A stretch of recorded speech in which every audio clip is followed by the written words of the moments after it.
Health টিপসে আপনাদের সবাইকে স্বাগতম জানাচ্ছি। আমাদের আজকের আলোচনার বিষয় চাহিদা মতো ছেলে অথবা মেয়ে সন্তান লাভের উপায়। গর্ভের সন্তানটি ছেলে হবে না মেয়ে হবে তা কি আসলে আমরা নিয়ন্ত্রণ করতে পারি? অনেকেরই শখ থাকে তার পরবর্তী সন্তানটি হবে ফুটফুটে একটি মেয়ে অথবা দুরন্ত একটি ছেলে। একেবারে নিশ্চিত হবার কোনো উপায় না থাকলেও ছোট একটি প্রাকৃতিক কৌশল অবলম্বন করা যেতে পারে। মূলত শারীরিক মিলনের সময়ের ওপরে নির্ভর করে এই পদ্ধতি। তা কি করে কাজ করে জানতে হলে আপনাকে প্রথমেই দুটি বিষয়ে জ্ঞান রাখতে হবে। একটি হলো ওভিউলেশন বা ডিম্বপাত নামের প্রক্রিয়াটি কিভাবে কাজ করে, আরেকটি হলো স্পার্ম বা শুক্রাণু কিভাবে একে প্রভাবিত করে। প্রথমেই দেখা যাক ওভিউলেশনের প্রক্রিয়াটি কিভাবে কাজ করে। নারীর শরীরে প্রতি মাসে 5 দিনের একটি সময়সীমা থাকে যখন ওভিউলেশন হয়।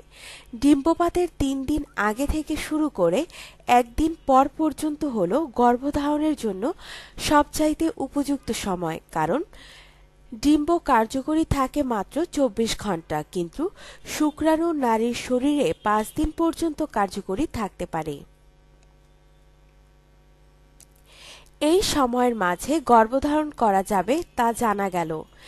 এবার আসুন সন্তান ছেলে না মেয়ে হবে তা কিভাবে ঠিক করা যেতে পারে। জানতে হবে শুক্রাণুর প্রভাব। এক্স ক্রোমোজোমধারী শুক্রাণু দ্বারা ডিম্ব নিষিক্ত হবার কারণে সন্তান মেয়ে হবে, আর ওয়াই ক্রোমোজোমের কারণে যে হবে ছেলে। ওয়াই শুক্রাণু তুলনামূলকভাবে অনেক ছোট, কিন্তু তা আবার বেশ দ্রুতগামী। তারা খুব বেশিক্ষণ জীবিত থাকে না। এক্স শুক্রাণু বেশ বড় এবং ধীর গতির, কিন্তু তারা আবার একটু বেশি সময় বেঁচে থাকে। এই দুইটি বিষয় জেনে রাখার পর আসুন দেখি করণীয় কি।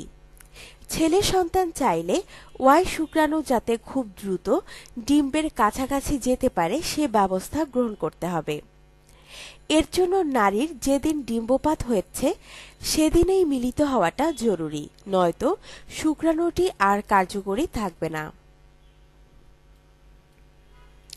আবার আপনি যদি মেয়ে সন্তান চান তবে ডিম্বপাতের 2 থেকে 3 দিন আগে মিলিত হতে হবে।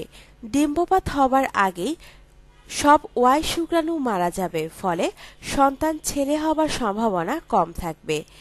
বেঁচে থাকবে এক্স শুক্রাণুগুলো, ফলে মেয়ে সন্তান হবার সম্ভাবনা অনেক বেড়ে যাবে। আপনার জীবনকে আনন্দময় করে তুলতে এবং বিভিন্ন স্বাস্থ্য টিপস ও পরামর্শ পেতে আমাদের চ্যানেল সাবস্ক্রাইব, লাইক ও শেয়ার করবেন। ধন্যবাদ।